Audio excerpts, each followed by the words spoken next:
అమరావతికి ప్రపంచ బ్యాంకు 15,000 కోట్ల రూపాయలు అప్పిస్తుంది అని కేంద్ర ఆర్థిక శాఖ మంత్రి నిర్మలా సీతారామన్ గారు తన బడ్జెట్ ప్రసంగంలో చెబితే అప్పుడు ఆంధ్రప్రదేశ్ అసెంబ్లీ సమావేశాలు కూడా జరుగుతుండే.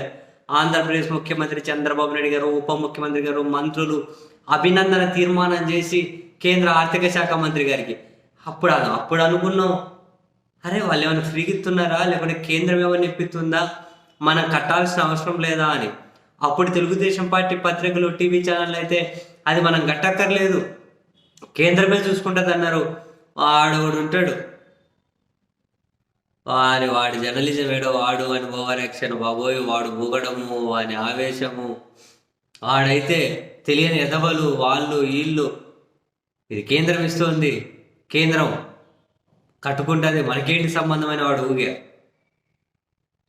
చివరికి ఏమైంది, అన్నీ పటాపంచలు కదా, ఆంధ్రప్రదేశ్ ప్రభుత్వమే కట్టాలి అంటే మీరు నేను కట్టాలి. ఉత్తరాంధ్రలో ఆ చివరి ఒక మనిషి, రాయలసీమలో ఈ చివరి మనిషి నుంచి అందరూ కట్టాల్సిందే. అయితే ఇప్పుడు 15,000 కోట్లు అమరావతి నుంచి, తర్వాత మరో 16,000 కోట్ల రూపాయలుగానే వస్తుంది. ఓవరాల్గా 33,000 కోట్లు త్వరలో రాబోతుంది అని, విడతల వారీగా విడుదల చేయబోతున్నారు అని, మొత్తం 3 నుంచి 4 సంవత్సరాల్లో 60,000 కోట్లు అప్పు చేసి దాన్ని పూర్తి చేయబోతున్నాము అని మంత్రి నారాయణ గారు చెబుతూ వచ్చారు పదే పదే. ఇది మామూలు అప్పుల కంటే ఇది అడిషనల్, మళ్ళీ ఇది ఎఫ్ఆర్బిఎం పరిధిలో లేని అప్పు. అయితే మరి ఈ అప్పు ఎప్పుడు కట్టాల్సి ఉంటుంది అనే దాని మీద ఒక సందిగ్ధత ఉండే. తాజాగా ప్రపంచ బ్యాంకు సిఆర్డిఏ రాసినటువంటి లేఖ ద్వారా ఎప్పటి లోపల కట్టాలనేది కనుక బయటపడిపోయింది.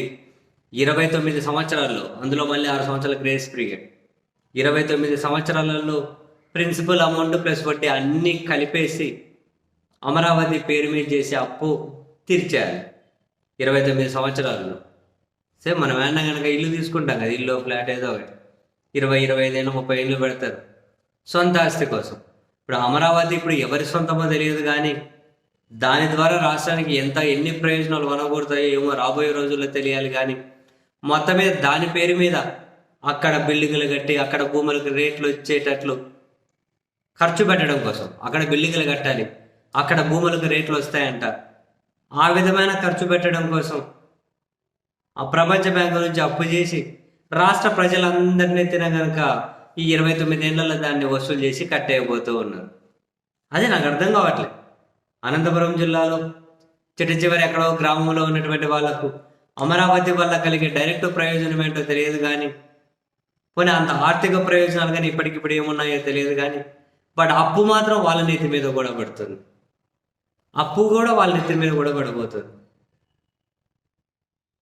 ఏమన్నంటే మన రాజధాని, మన కథ, ఏదో ఒక ఎమోషన్ క్యారీ చేపిస్తారు.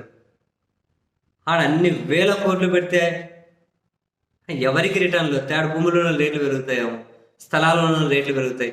వాళ్ళ రేట్లు పెరగాలని చెప్పి నేను అప్పుది కట్టాలా?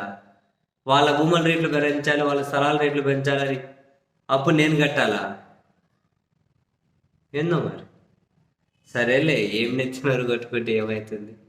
అధికారం ఉంది, ప్రభుత్వం ఉంది, వాళ్ళు చేసేది ప్రతిదీ మంచి అని చెప్పి ప్రచారం చేయడానికి పత్రికలు ఉన్నాయి, టీవీ ఛానల్ ఉన్నాయి, అవి నమ్మడానికి గొర్రె జనాలు ఉన్నారు. అనుభవించండి, ఏం చేసేది ఉంది, మీతో పాటు అందరూ అనుభవించాలి.